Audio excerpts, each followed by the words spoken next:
عليكم، اهلا وسهلا فيكم. اليوم هنعمل معاكم فيديو عن حنة بس في 10 دقايق. دايما بطبيعة الحال لما الواحدة فينا تكون عايزة تعمل حنة ومرات بتكون مستعجلة، يعني بتكون ما في زمن، بتين تعجن الحنة وتخليها تتخمر ساعة أو ساعتين، مرات بيكون ما عندنا زمن متوفر. عشان كده اليوم جبت لكم حنة في 10 دقايق، ما عايزة عجن، ما عايزة طريقة عجن، ما عايزة طريقة تخمير، بس 10 دقايق بيكون عندنا حنة سوداء وجميلة جدا جدا ولونها حلو، وخاصة ونحن مستعجلين ما بيكون في زمن أو وقت إنه نعمل به الحنة. جبتها الحنة كده، شايفين في الحنة بس هنحتاجها واللصقة، يعني بس ديل مكونات الفيديو، ما هنحتاج اي شيء تاني.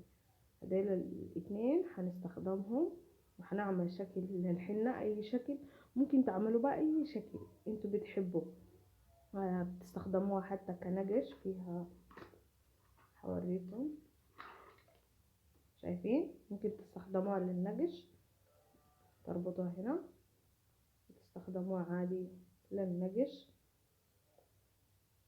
او ممكن تخلوها كده تفكوها تخلوها كده وتستخدموها اذا انتوا عاملين لصقة، او فيكم تعملوا بقى اشكال باللصقة دي، اشكال باللصقة اللي هي بتيجي اصلا على اشكال رسم، اي نوع لصقة او اي نوع حنة انتوا حتى ممكن تحطوها حنة سودانية، كحنة سودانية اللي بنقول عنها حنة سادة او حنة السير، يعني ممكن تعملوها بأي طريقة انتوا حابينها، يعني في كل شيء بتمشي معانا. ممكن نستخدمها في الاشكال، في النقش، حتى في زي ما قلنا حنة سادة، يعني في جميع انواع الحنة اللي احنا ممكن نستخدمها. هنا انا حبس اوريكم بس كيف هنعمل، يعني حاجة بسيطة انتوا ممكن تعملوا اللي حابينه بيها. وفي 10 دقايق بتكون جافة عندنا الحنة ولونها اسود وجميل جدا. بس كل اللي نعمله هنيجي نظبط شوية بس هنا، حتى ما احتاجنا مقص، شايفين، يعني بطريقة سهلة جدا جدا.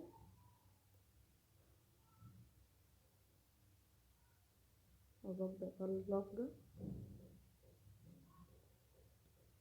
صارت جاهزة بسرعة، يعني ما بتاخد اي زمن. وكمان الحنة حتى تجيب كل اللي بتحتاجه من 5 ل10 دقايق وبتجيب بسرعة.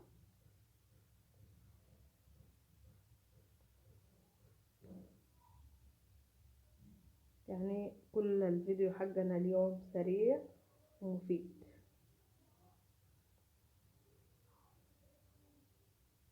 يمكن بس 5 دقايق او 10 دقايق بالكتير وبيكون عندنا حنة جاهزة، شكل او نقش او حتى حنة سادة.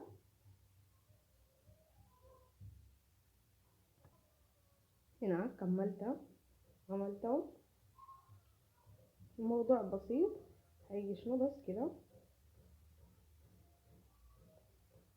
ممكن تلبسوا حتى في وينتي، وحتى زي ما قلنا ممكن تعملوا كده كده، يعني بيكون زي الكيس اللي بنعمله للرسم، يعني بطريقة سهلة وسريعة.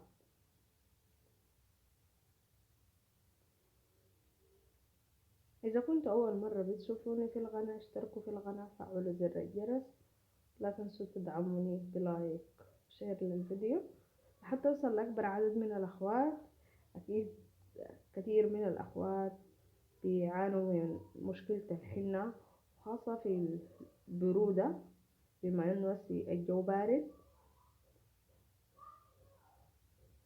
الجو بارد الأيام دي، يعني بنحتاج للحنة، لكن ما عايزين يعني شنو نقعد قاعدة فترة طويلة، بنعملها بحاجة بسيطة. أنا هكمل اليدين وبرجع لكم.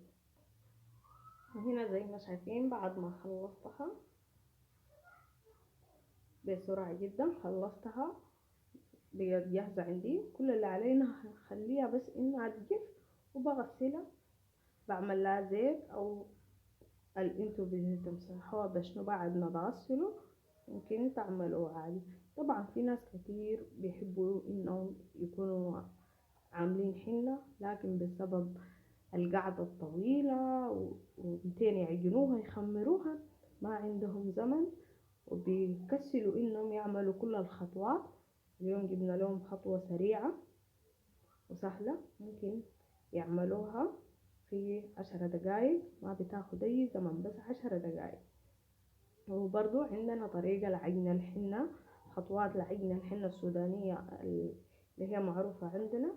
اترك لكم الرابط بتاع الفيديو في التعليقات، فوتوا على التعليقات شوفوا الفيديوهات، وإن شاء الله تعجبكم الخطوات.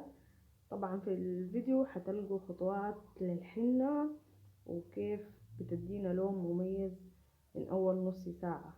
يعني حتى لو انتوا عايزين برضو تعملوا حنة سودانية، تعجنوا حنة، هنا في طريقة حتلقوا في الفيديو طريقة عجن الحنة لربع ساعة أو نص ساعة، بتدينا لون جميل جدا، لون عنابي مميز. لهنا وصلنا لنهاية الفيديو، لا تنسوا لايك وشير واشتراك في القناة. مع السلامة.